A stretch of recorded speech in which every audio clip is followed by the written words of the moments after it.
Modified vehicles का एक मुद्दा जम्मू शहर में बना हुआ है। तो आज आप सबके मामले से मैं एक बात आप सबसे शेयर करना चाहता हूँ। मॉडिफाइड व्हीकल्स का जो ऑर्डर निकला है, उस ऑर्डर को हम अच्छी तरह से उस ऑर्डर को इम्प्लीमेंट करें। ट्रेडर कम्युनिटी में और आम नागरिकों में जो मॉडिफाइड गाड़ियाँ चलाते हैं, उनमें थोड़ा सा एक डर का माहौल है कि बहुत सारी रिस्ट्रिक्शन उन पे लगाए जा रहे हैं। तो मैं एक चीज़ आज ये क्लियर कर देता हूँ कि मॉडिफाइड व्हीकल में रिस्ट्रिक्शन सिर्फ तब वैलिड है जब वो मॉडिफिकेशन गाड़ी के बेसिक डायमेंशन और बेसिक चेज़ी को ऑल्टर करता है। अगर कंपैरिजन करना है तो कंपैरिजन ये है कि जब आप कोई घर बनाते हैं या कोई इमारत बनाते हैं, तो जो भी बायलॉज उस पर लगते हैं उनका पालन आपको करना है। पर आप घर में क्या सीमेंट यूज़ करते हो, क्या पेंट कराते हो, उससे प्रशासन को लेना देना नहीं है और होना भी नहीं चाहिए, जब तक वो एक क्वालिटी वाली चीज़ है। तो सेम चीज़ गाड़ियों में, मैं आप सारी पब्लिक के लिए बोल रहा हूँ, प्रशासन को कोई प्रॉब्लम नहीं है जब तक आपके अलॉय, आपकी गाड़ी का पेंट, आपकी गाड़ी में कोई भी जो आप चीज़ करा रहे हो, वो गाड़ी के बेसिक डायमेंशंस और चेज़ी को ऑल्टर नहीं करती है। अगर आप उसको सिर्फ गाड़ी की सुंदरता के लिए कर रहे हो तो हमें उसमें कोई दिक्कत नहीं है, और ये बात मेरा डिस्कशन एसएसपी ट्रैफिक फारूक साहब से भी हुआ और इसको हम इम्प्लीमेंट करेंगे।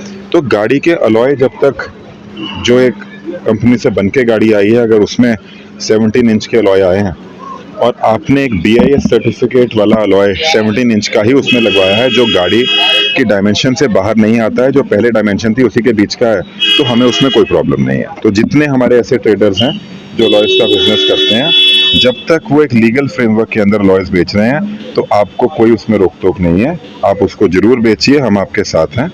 आप उनको अपनी दुकान में डिस्प्ले भी करिए, कोई आपको रोकेगा नहीं। प्रॉब्लम तब आएगी अगर वो गाड़ी के डायमेंशन से बाहर आते हैं। हाँ, एक बात मैं क्लियर कर दूं कि सामने और पीछे के बुल गार्ड्स और टिंटेड ग्लासेस पे सख्त कार्रवाई होगी, क्योंकि वो सेफ्टी को भी, लोकल सेफ्टी को भी और आपकी सेफ्टी को भी, प्लस पुलिस को अपना काम करने में रोकती है। तो मैंने फिर दोबारा बता रहा हूँ कि BIS सर्टिफिकेट वाले अलॉयर्स जो गाड़ी के डायमेंशन को ऑल्टर नहीं करते हैं, या कोई ऐसी मॉडिफिकेशन जो गाड़ी के बेसिक स्ट्रक्चर को मॉडिफाई नहीं करती है, चाहे वो पेंट हो, चाहे वो कोई और मॉडिफिकेशन हो, वो अलाउड है, उसको आप लगा सकते हैं, कोई डरने की बात। उसको सॉर्ट आउट करने के लिए हम एक कार्रवाई, कल हम उसमें बैठे हैं। मुझे ऐसा लगता है कि अगले 3 से 4 दिन में हम ट्रैफिक कंजेशन में कुछ फैसले ऐसे लेंगे जिससे ट्रैफिक कंजेशन ईज होगा। इसमें पब्लिक का भी सपोर्ट लगेगा और फीडबैक भी लगेगा। सबसे पहले हम लोग ई रिक्शा और ऑटोज़, जो कि एक ट्रैफिक कंजेशन का एक बड़ा कारण बन गए हैं, उनको हमें रेगुलेट करना है। उनको बंद करने के लिए, किसी भी चीज़ को बंद करने के लिए प्रशासन कभी आगे नहीं आएगा।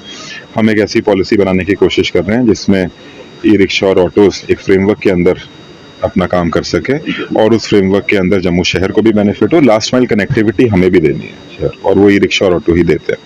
तो सारे स्टेक होल्डर्स के साथ बैठा जाएगा, ई रिक्शा और ऑटो यूनियन के साथ भी बैठा जाएगा, और हम सब लोग साथ में बैठ के कुछ ऐसा फैसला लेंगे जिससे कि ट्रैफिक को डिकंजेस्ट कर दिया जाए और किसी को कोई दिक्कत भी ना आए।